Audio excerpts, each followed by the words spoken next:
Right. Good morning, everyone. Thank you for joining us.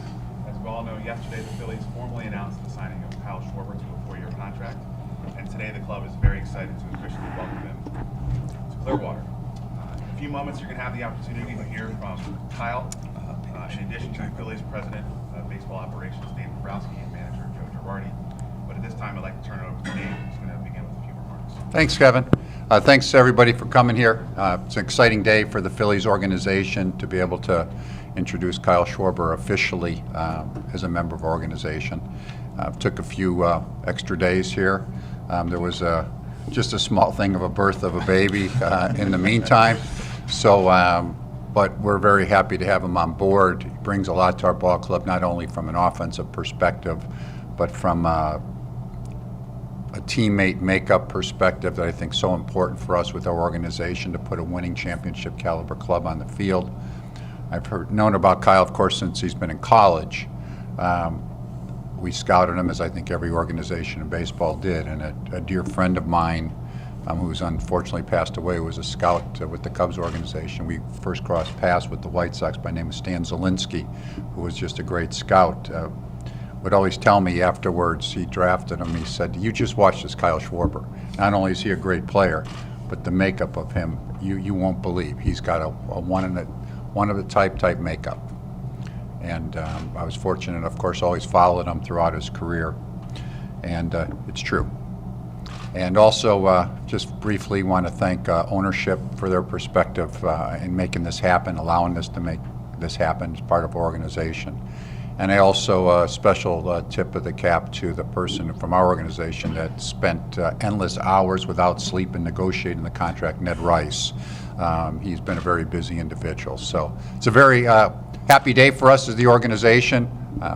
Happy to have Kyle here with us, and we're looking for some good things ahead. So thank you. Sure, we got a little something to present to Kyle too. It's a little different. Normally we do this like the first day here, but since you're already been able to come in yesterday. Number 12. Got it? All right. Thank you. I feel like I should button it up. Looks or good to something. me. I like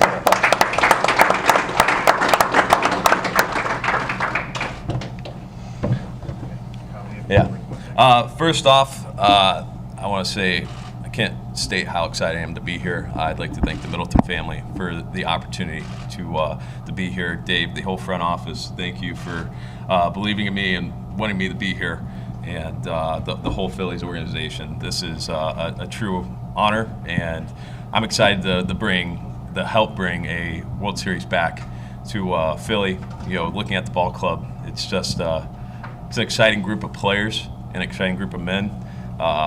I'm excited to help try to get the best out of them and them to get the best out of me, and that's something I firmly believe in. You know, you try to do 3 things every day, and that's try to help the team win on the field, in defense, and in the clubhouse. That's the 3 things I try to do every day. If you come away with 1, that's great. 2, 3, it's an amazing day. But I'd like to thank first and foremost my wife Paige. Yeah, we had a baby on Wednesday. We actually came to terms on Tuesday before we got all the physical and stuff done. But so Tuesday night we had the deal, and then an hour later she went into labor, and talk about going from all excitement to going right to the hospital, and we were able to give birth to our baby boy Cade.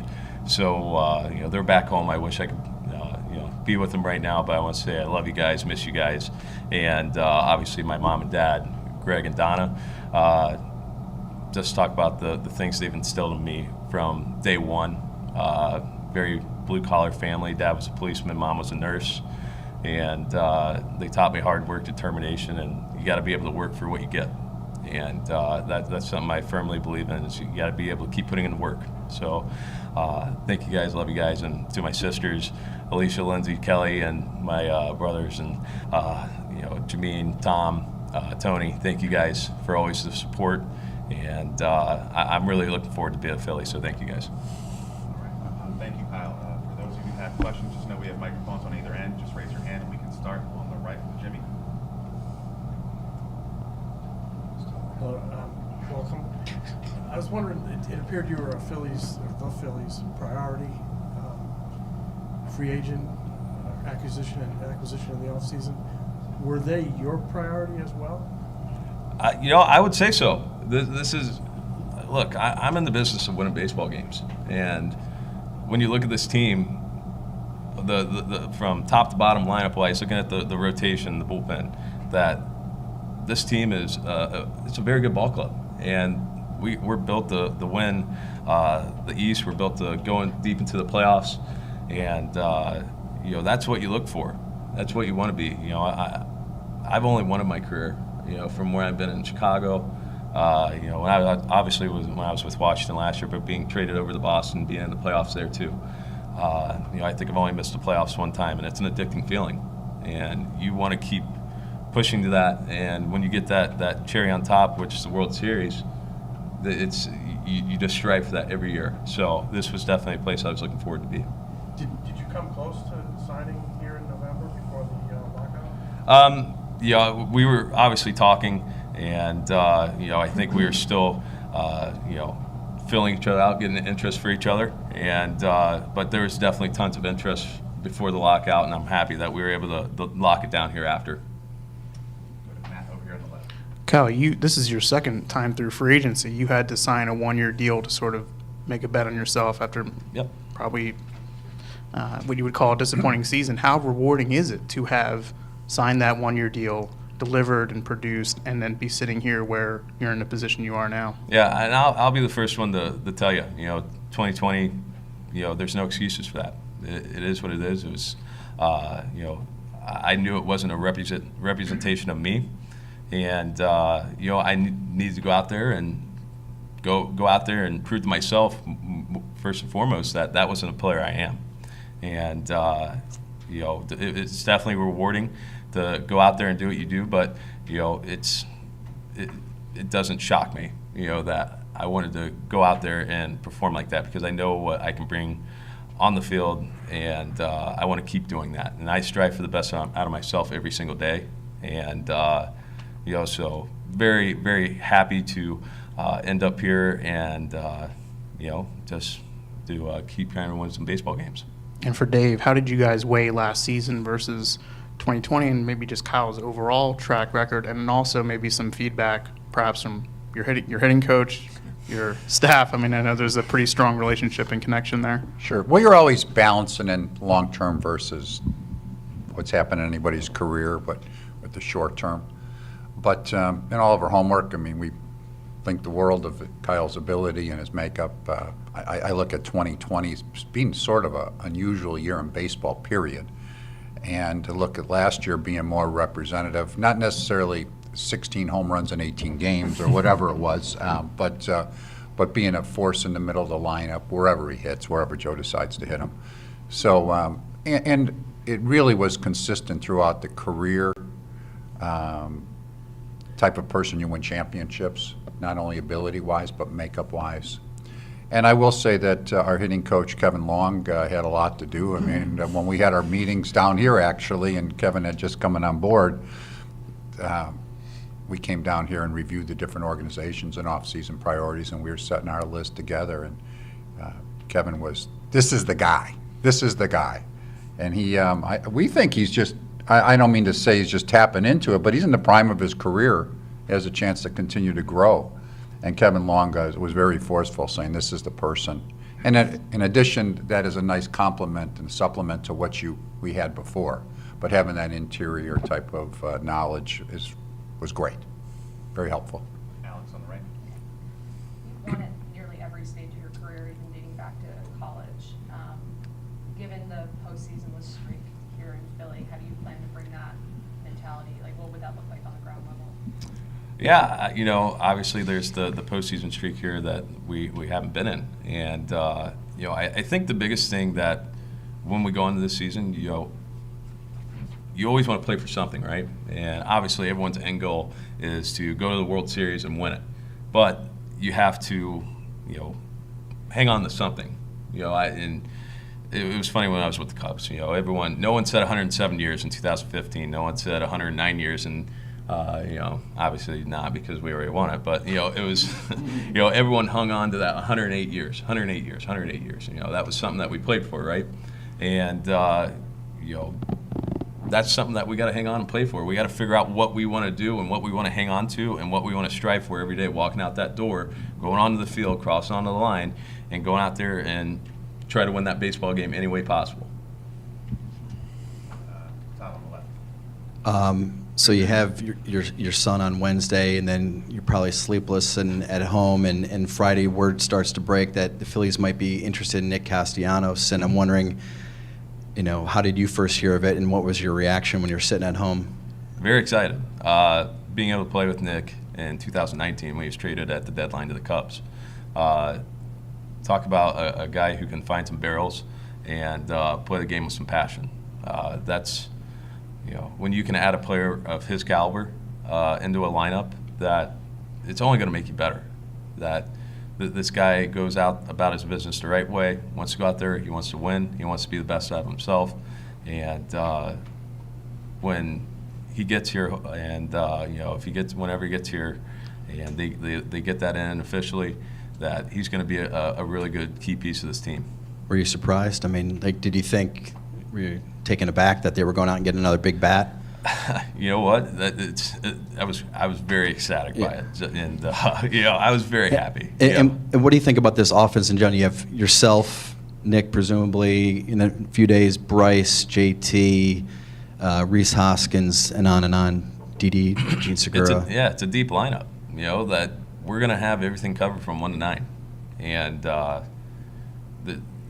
the goal for us as an offense is to not let that pitcher breathe, right? Like, we don't want him to feel comfortable at all. And it starts from pitch 1, and it goes all the way to pitch, if he's going out there for 100 pitches. We want him to feel the pressure every single pitch, and this lineup's built to do that. It doesn't have to be the top 4, top 5 guys. It can be the 5 through 9. It can be whoever it is. We want them to feel uncomfortable that whole time. And this lineup is definitely built to do that. And you've hit leadoff a lot in your career, and then certainly last season you had a lot of success. Do you like hitting leadoff? I mean, I like hitting wherever. I like hitting, period. So wherever I end up. But I'm more than open to hitting leadoff, 2nd, 3rd, 4th, 5th, 6th, 7th, 8th, 9th, whatever. I just want to hit, and I want to help the team win. Okay. Okay, Rob on the right. Kyle, just following up on that a little bit, if you are batting leadoff, does your approach at the plate change as far as taking more pitches, how you approach it, or and then if you're hitting in the bottom of the order, middle of the order? Yeah. So I kind of got the leadoff experience in Chicago, right? And I didn't have much success at it, and it was just because you attach yourself to the leadoff mentality, right? Of see pitches, get on base. You want those guys behind you to feed off of you being on base, and you can kind of get that misconstrued in what you're doing up there. So got that second go around it in 2019, got a little bit better at it, but in 2021, once it got put in there, I just made it my own. I stopped thinking at it as a label and think about it as just a position to hit, right? You're just the first guy to hit in the inning, and then you're hitting wherever after that. So it's just taking your at bat, to go up there. You know what? I know what I do well, and I want to do what I do well all the time. And just because I'm hitting, first, shouldn't change that. Gabe on the right. Hey, Kyle, experienced just about every facet of the business end of baseball the last couple of years. What's the level of relief having a permanent home now, and what did you kind of take away from your experiences the last couple of years? Yeah, very happy. To not many guys get to this position, and it's a great, it's a great privilege to be here and to get to this position, to be a free agent and to be able to try to find a home for an extended amount of time. And I don't take that lightly. Obviously there's a lot of hard work that gets put into it, but there's also a lot of great people around you that help to get to this position, and those are the people that need to be thanked the most. And but yeah, I've seen it all. Going from being on top of the world to being down, getting non-tendered, signing a 1-year deal, not knowing where you're going to be, getting traded, and now being here for 4 years, and hopefully more after that. But it's just a great feeling to be here for extended amount of time and to go out there and bring a World Series back here to Philly. Joe, you managed and played in the postseason quite a bit in your career. It's one thing to talk about what it's like or have a goal of making the postseason. What can Kyle's experience, and I think he has almost as many plate appearances in the playoffs as maybe your entire group of position players that are in there, what can just that experience mean inside a clubhouse coming from another player, from a teammate? I think it's really big because it's understanding what it takes, understanding how you need to perform every day and be prepared, understanding what a great feeling it is. Like when I go back, like as a player, I always wanted to play in the World Series, but I never realized how good it was until I actually got there, right? And then you want it, it's like you're addicted to it, right? You want it every year and you're going to do whatever it takes. And I think in your game, you bring somewhat of a sense of urgency every day and you grind out things. And I think that's what we see from Kyle. So I think this attitude, and you bring Nick, who's been in the playoffs, it becomes infectious. And the guys get the feeling and the understanding of what it takes. So I'm really excited about it. And as you can see, it wasn't just his talent. It was why we targeted, Kyle from the beginning. And I guess I'm supposed to call him Schwarbs. He let me know that today, so I'll call him Schwarbs. But it's the attitude, and it's the mentality that he is going to bring to our club that we are really excited about. And Dave, you had identified, I think, dating back to right when the season ended, a postseason experience or championship experience as being something of a priority. Did that help guide a lot of the things you were thinking about this offseason? Well, for sure. I think you try to evaluate a club. I mean, last year was my first year with the team and first year with the organization. And you try to look where you may be able to improve yourself and how you may be able to improve yourself. And we have a lot of good players on our team. I mean, there's a lot, and they had good years for us last year. But it's also, we didn't have playoff experience, and they both have talked about the difference when you see the difference in what it takes to get there. Fortunately, I've been in a spot where I've been part of that for quite a lengthy period at this time of my career, and you see little things that make a difference. And so I believe with what Kyle brings in that regard, or Schwarbs, whatever, we're in a position that I think that brings it. I think it was important for us. I think we needed to have someone with that type of experience for us, and not only you can talk about it, but there's a difference between talking about it and experiencing it and really showing you think you're doing it, but then until you really do it, can sometimes you see the difference. And so yes, it was extremely important. Dave, you had a real busy week or week and a half. Are you still trying, or do you expect to make more roster acquisitions anytime soon? Is that something you're still working toward? Well, sure, we're working towards it. You're always looking to get better. There's no perfect club out there. We're happy where we are as a club. We do have hopefully another announcement coming up soon, in the next day or so. But it's a situation, it seems like everybody knows about it, but I'm not sure. But we do have to make that official. But you're always looking to get better. I think it's been an interesting time period for baseball, and for me, and for everybody in baseball, it's been so different. So as soon as the lockout and the agreement was settled, I mean, it's only been 10 days. I mean, when you think about it, we were so prepared to move forward on so many different issues. And for us, there's been a real priority in trying to fill holes we had in our club that we needed to. I mean, before that happened, you forget we didn't have a left fielder. We didn't have a center fielder. We didn't have much of a bullpen. And so a lot of those things were addressed immediately. And with that then becomes roster spots availability. But in that, we've also interacted with other clubs. They've now made their free agent signings, almost all of them.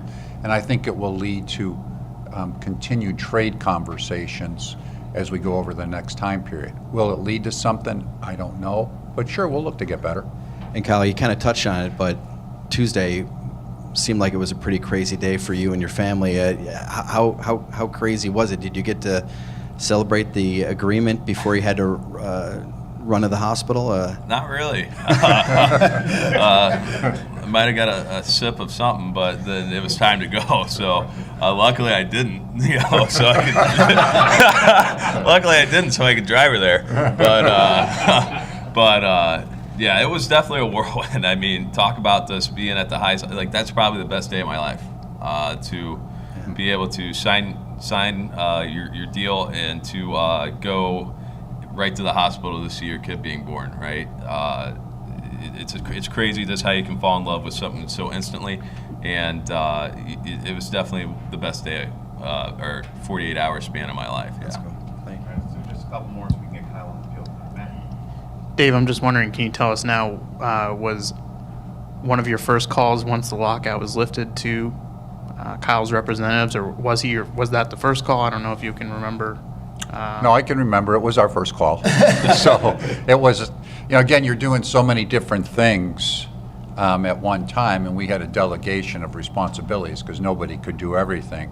But I think it took Ned Rice about 3 minutes after the negotiations to be on the phone with Casey Close and to tell him, again, we wanted to pick up. We had conversations before the lockout. We had never reached a point of getting close to a deal, even though we had talked. It really was not deep enough into it at that point. Other things were going on for Casey at that time, but it was within 5 minutes for sure that phone call was made. So yes. Okay, last question. Kyle, the DH is here. Do you have a preference playing the field or filling that role? Yeah, I mean, I do enjoy playing the field, right? Like, that's something I take pride in. There's people that do like to not forget things that probably happened out there for me, especially earlier in my career, just kind of being thrown right into it. But that's something that I do take pride on, right? Like, yeah, I'll be the first one to make fun of myself and whatever it is, but I do take pride in what I do out in the field, especially on defense. I feel like I've improved tremendously. I know some numbers, metrics, whatever, don't like it, but it is what it is, and I can tell those things to go kick rocks, right? But I know what I can do out on the field, but you know what? I'm sure there's going to be plenty of times I'm going to be DHing too, and I've had plenty of experience doing that well. And so whatever the team needs, right? Like, that's what I'm here for. I'm not here to slam foots down or whatever it is, saying, hey, I just want to strictly play the outfield. No, like, I'm going to do whatever I need to do to help this team win, and put your trust in Joe here and making that decision, and you ride and go. If I could just ask quickly, what's it like to hit in Citizens Bank Park for a reverse progress? Could you put it in words? It's a great place to hit. Yeah, it's definitely a great place to hit. It's I don't know. I think there's just something kind of there with the backdrop there, right? Where you got the brick wall covered in it's not ivy, right? What is it? It's kind of like some kind of growing ivy, something like that. But there's just something that aesthetically that when you can see the ball pretty well there, and it's always been one of my, I always look forward to the trip to Philly. Obviously, one for the ballpark, but two, obviously for the cheesesteaks, right? But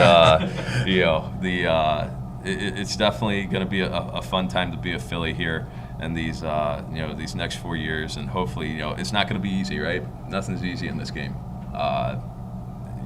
We can all say it, do it, say it, talk about it, but we got to go out there and do it, and it's not going to be easy. I'm sure there's going to be adversity being faced down the line, but we have to be able to adapt and overcome, right? So it's going to be an exciting time, and I forgot to say something, but I do want to talk about this, how professional Phillies organization was, and especially with my representation, Casey Close and Excel, for how they got this deal done. So I also wanted to say thank you to Excel and to the organization for helping get this done. Great. All right. Well, thank you, Kyle, and thank you, everyone. We'll wrap up there. Thank you. Appreciate Thanks, all the guys. time. Thank you. Thanks. Great job. Great job. Yeah. That's right. Yeah.